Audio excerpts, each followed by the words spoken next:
My very first question is to you, ma'am. What is media literacy, and why it is called essential literacy in 21st century? Literacy is the sharing of meaning through symbols. So right now, as we are speaking and listening, we are using the symbol system of language. And through language, I am sharing my understanding of media literacy with you. You are interpreting the words I speak, and you are making meaning of my from the symbols I have chosen to use in my language. So Mhm. literacy is the sharing of meaning through symbols. For a long time, we've thought of literacy in relation only to language, Mhm. speaking, listening, reading, and writing. And language is a very powerful tool indeed, but it is not the only symbol system that we use to communicate and express ideas. And so images and moving images and charts and graphs and photos and you name it, right? Many other symbol systems now are used for self-expression and communication. Musical symbols, gestural symbols, all kinds of symbols. So media literacy is an expanded conceptualization of literacy Mhm. that is responsive to the media and technology environments. Mhm. And why is it essential? Because you have to be able to share meaning using symbols to do absolutely everything in life. Mhm. Family life, work life, and citizenship all requires very high level of facility at sharing meaning through symbols. You need it at home, you need it at work, you need it to be a citizen in a democracy. What media literacy can do and what it can't do? I mean, in other words, what are the limitations and what are possibilities of media literacy, ma'am? Let's talk about the possibilities first. Media literacy builds connections between the classroom and the culture. And so it increases student engagement in school. One other thing that media literacy can do, media literacy encourages people to ask critical questions about what they watch, see, and read. So media literacy can build critical thinking competencies that help people analyze and evaluate information. Number three, one thing that media literacy can do is help people recognize the point of view and bias that are embedded in media messages. And number four, media literacy also helps people's creative competencies. It empowers their confidence as authors and helps them realize that their sharing of meaning through symbols is meaningful, right? And has value. So it can increase people's competence and their confidence in creating media for self-expression, communication, and advocacy.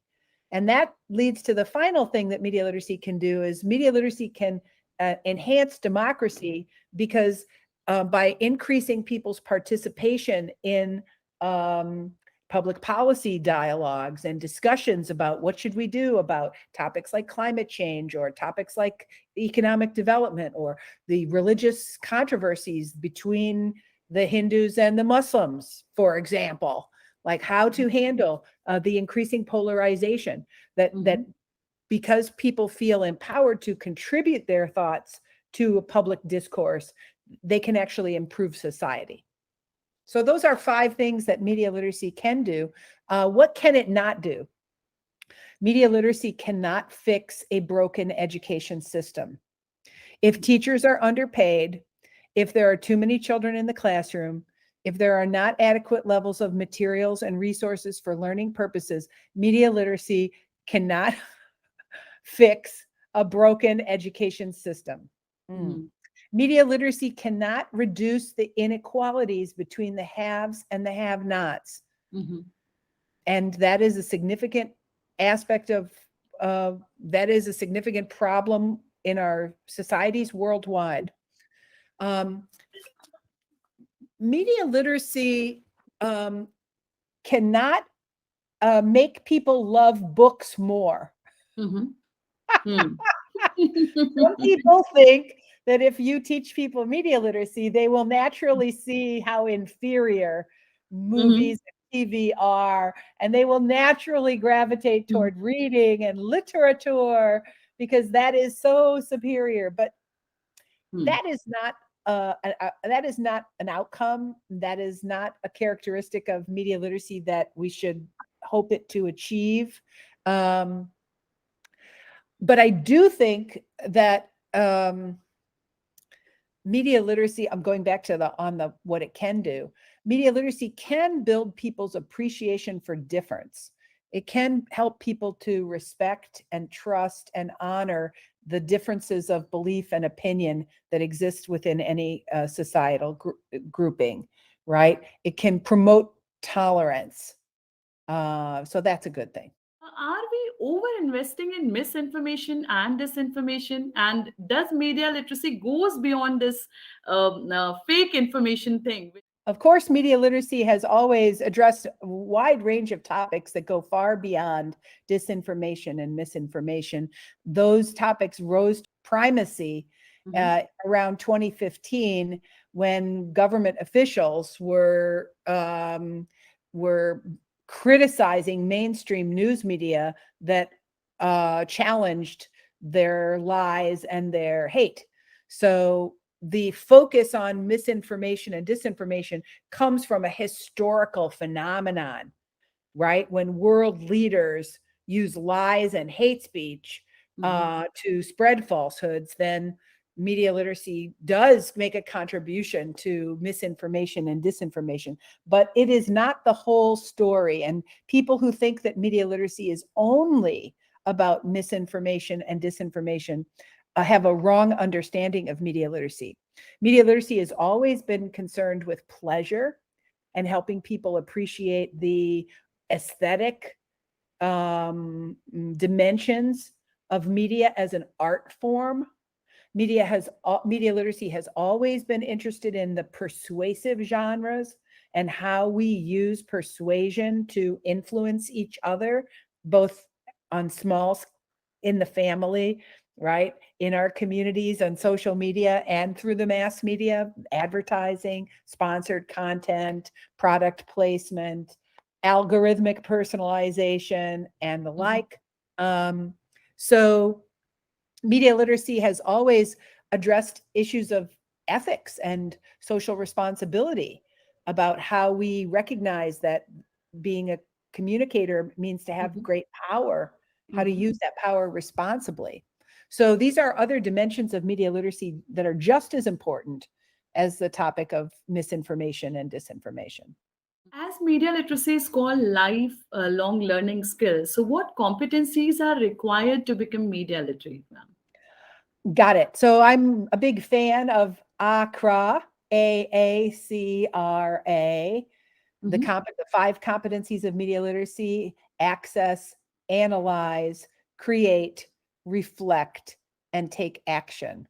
These 5 competencies uh, are have as their theoretical foundation the work of Paulo Freire, the Mhm. Brazilian literacy educator, and they are understood as a spiral of empowerment. They change people's consciousness and Mhm. deepen their awareness of the mediated symbolic environment in which they live. Mhm. What step to be taken for helping people to become media literate? How we can help them? How can we do this? So many ways. Mhm. Beginning in preschool, children can learn to be media literate um, by noticing when we take a picture, we leave things out. Hmm. So noticing what's inside the frame and what's Mhm. outside the frame helps children understand that media messages are always selective and incomplete. Mhm. In the olden days, we would play this game, right? Mhm. Hmm. There's the rectangle of the camera, right? And we would notice that if you zoomed in on one thing, it could distort your understanding of reality. If you only Mm. looked at that, Mm-hmm. you wouldn't know there was other things outside the frame, right? So games in Mm-hmm. early childhood that help students recognize that media messages are selective and incomplete are really useful. Um, that's also why we emphasize making media as a way to become media literate. Because when you make media, you become really aware of the choices that the Mm-hmm. filmmaker or the media artist, right, makes, the choices of color or font or design or um, where the camera, how to hold the camera, lighting. Mm-hmm. So media literacy is often developed through reflective dialogue about media production experiences. Mm-hmm. Well, what is digital culture and why youth is inclined towards this digital culture? It is so exciting to be able to have the power of the entire Mhm. world's knowledge at my fingertips, right? Yeah. Today, when my husband says, uh, when did the United States get involved in the country of Haiti? Mm-hmm. Boom, boom, boom.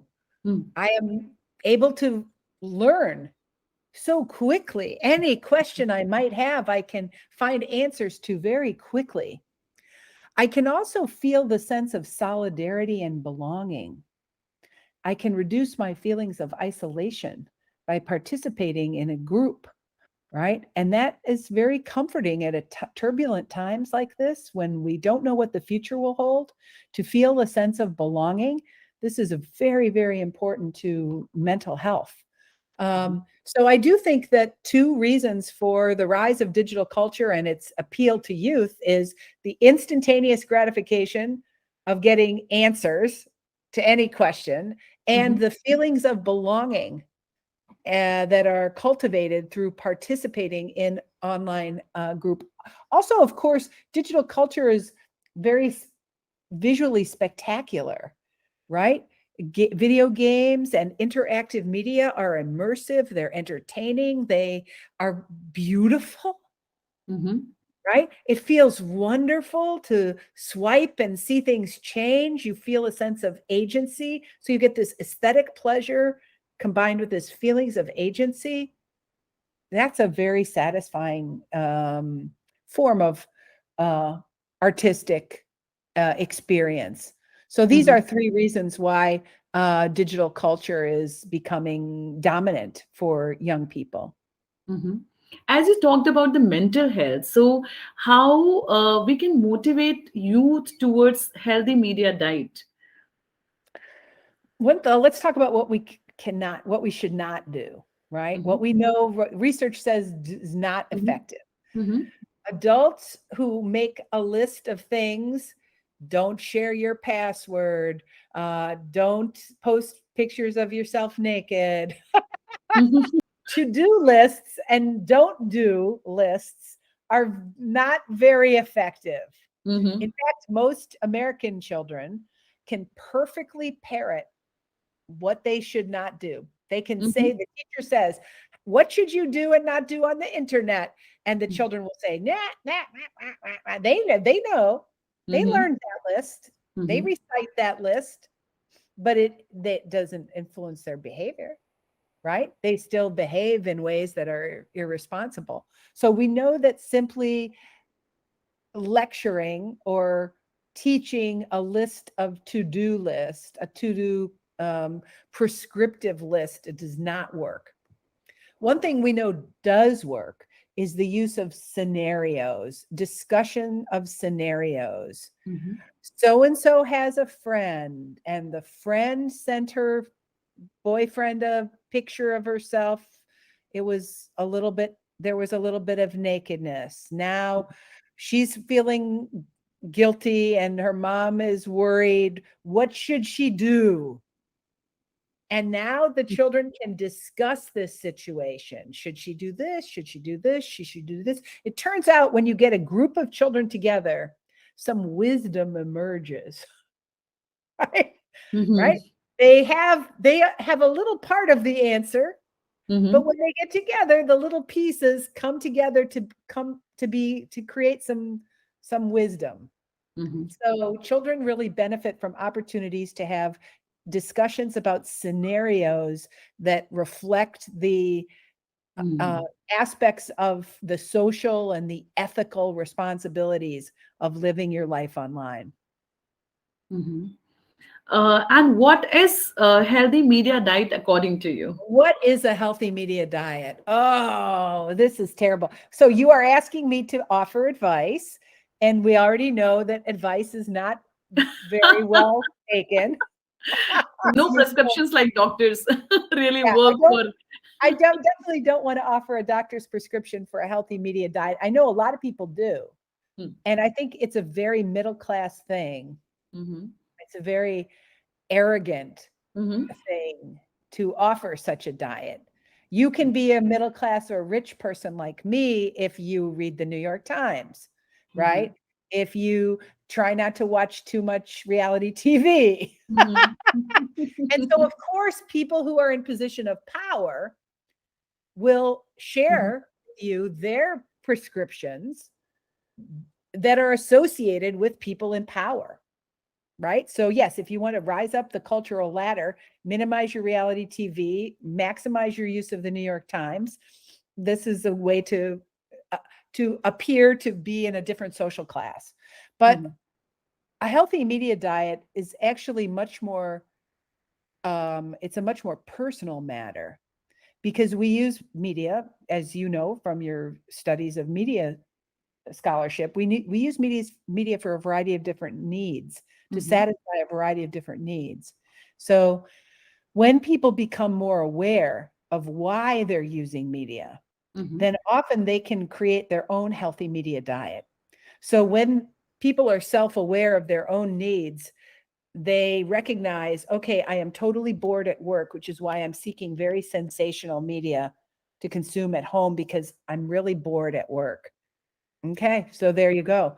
That kind of awareness can help people make choices. Or the news makes me feel depressed because it's uh, so much pain and suffering and so many people in distress, and my mental health is suffering because I'm feeling anxious about all the bad things in the world. It's like, okay, watching less news might be good for you from a mental health point of view. And you might want to limit your news consumption because it's causing you a lot of mental distress.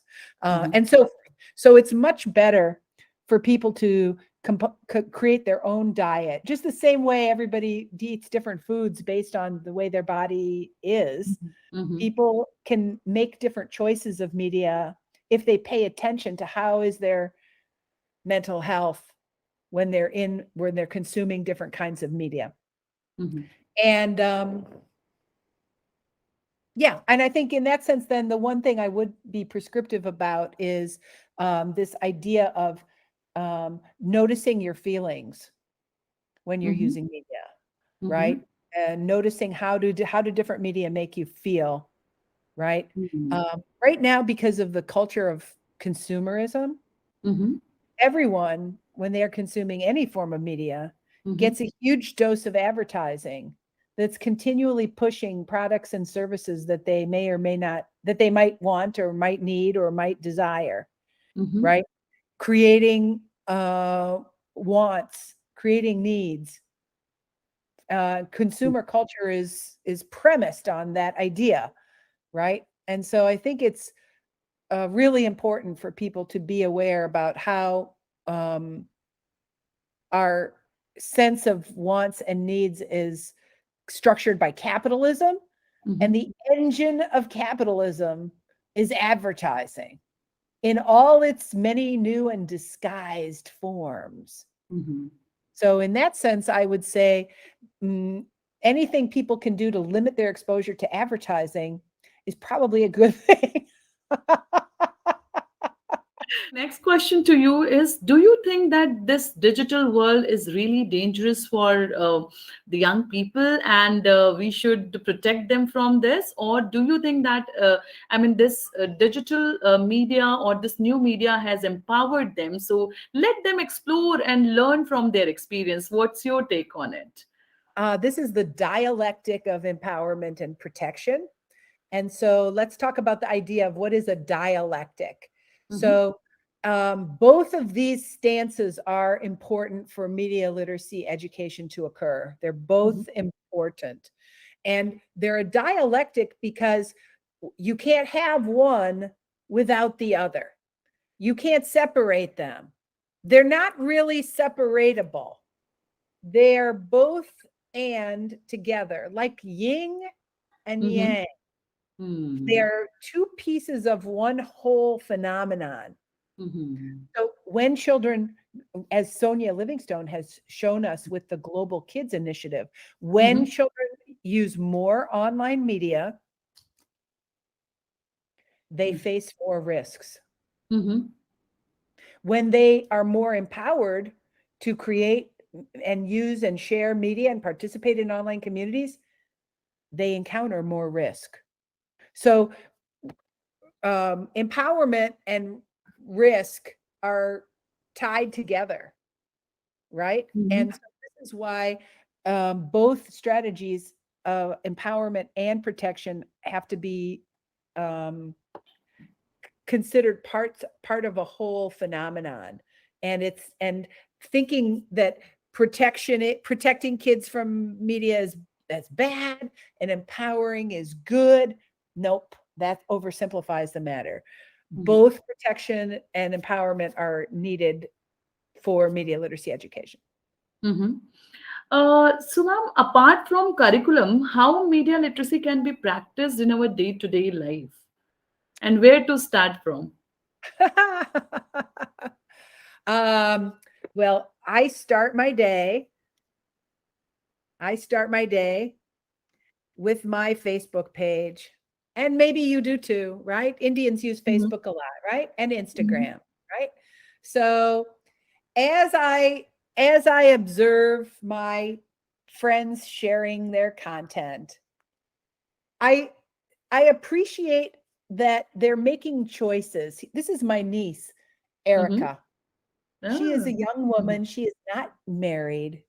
She might be looking for a husband.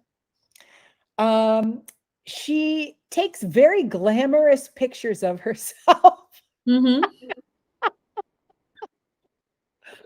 So I can see that Erica has a need to represent herself as beautiful and desirable Mm-hmm. because maybe she's not feeling she's not married yet and she's well into her 30s. Maybe she's nervous. Maybe she's looking for a partner, or maybe it feels good when she shares a picture of herself as beautiful. It makes her feel beautiful. Mm-hmm. So when I am interacting with my friends on social media, I try to be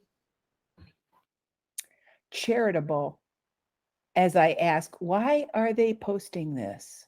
Mm-hmm. Why are they posting this? And I recognize that people are sharing content for a lot of different reasons, Mm-hmm. right? Some of which are more relevant to me and some of which are not at all relevant to me, Mm-hmm. right? Um, I'm also always aware as I'm on my Facebook that the algorithm is choosing what I see. Yeah. I don't see all my friends. I don't Mm-hmm. see all of the content that my friends are sharing.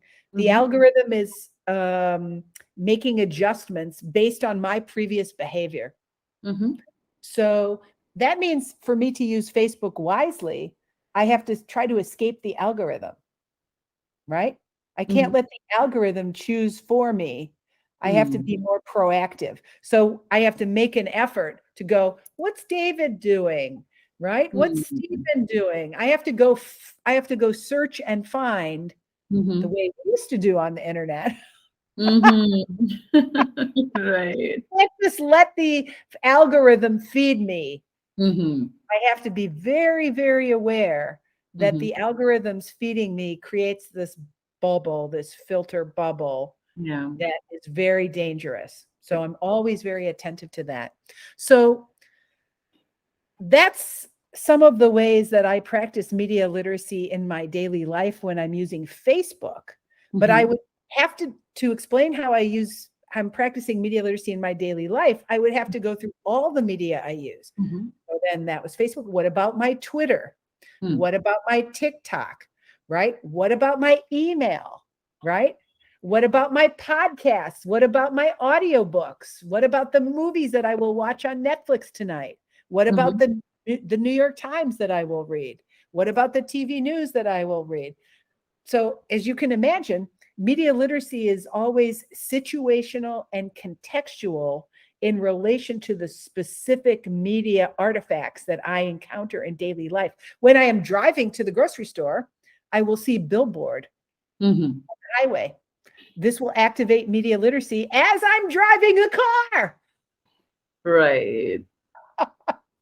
So this is how media literacy is practiced in daily life. Mm-hmm. So it's situational and contextual.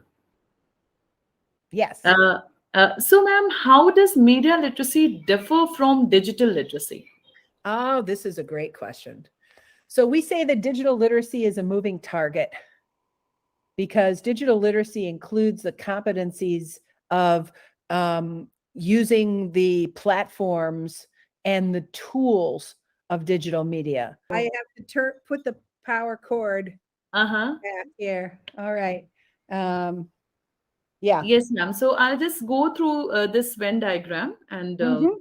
we'll see that what is the basic difference between and Perfect. how that digital literacy differ from media literacy.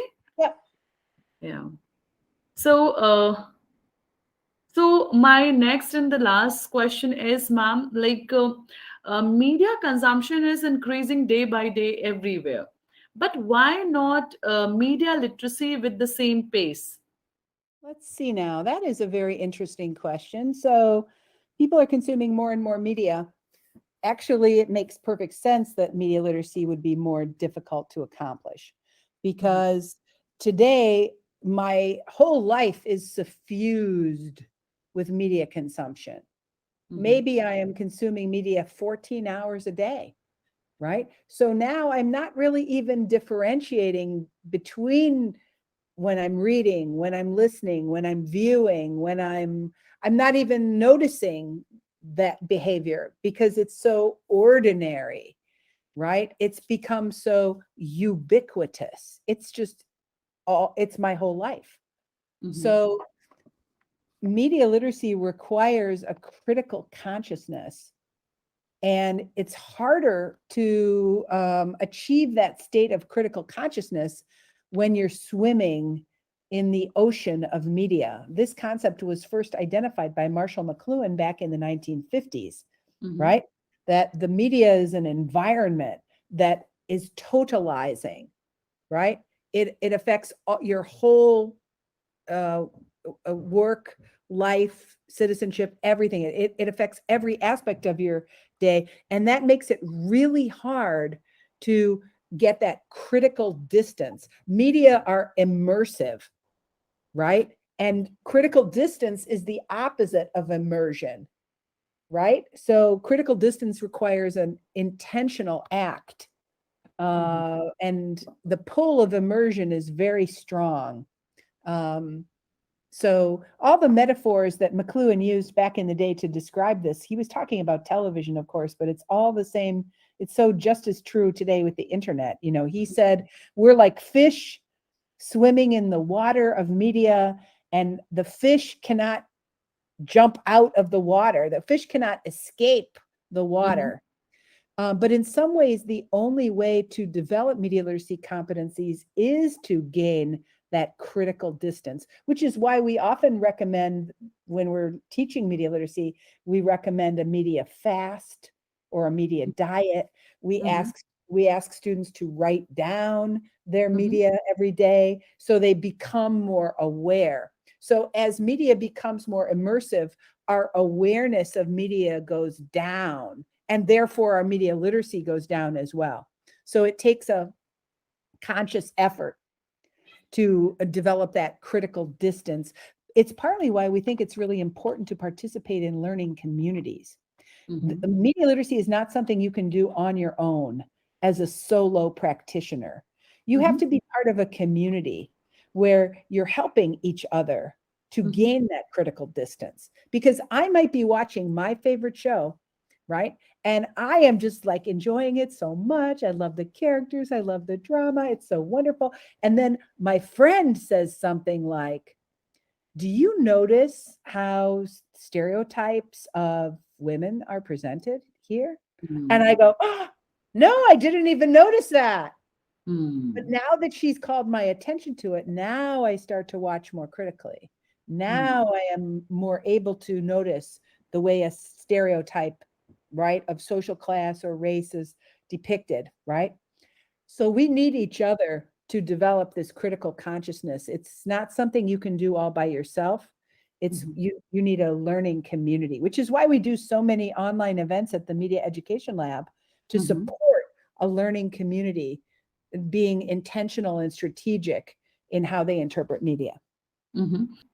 Thank you so much, ma'am. It was so interactive and it was so enlightening, really. Your Because list of questions was terrific, Bhavna. It was a pleasure to chat with you. I've got your materials about your media vocabulary project on my reading list. So hopefully I Mhm. will get to that in the next couple of weeks.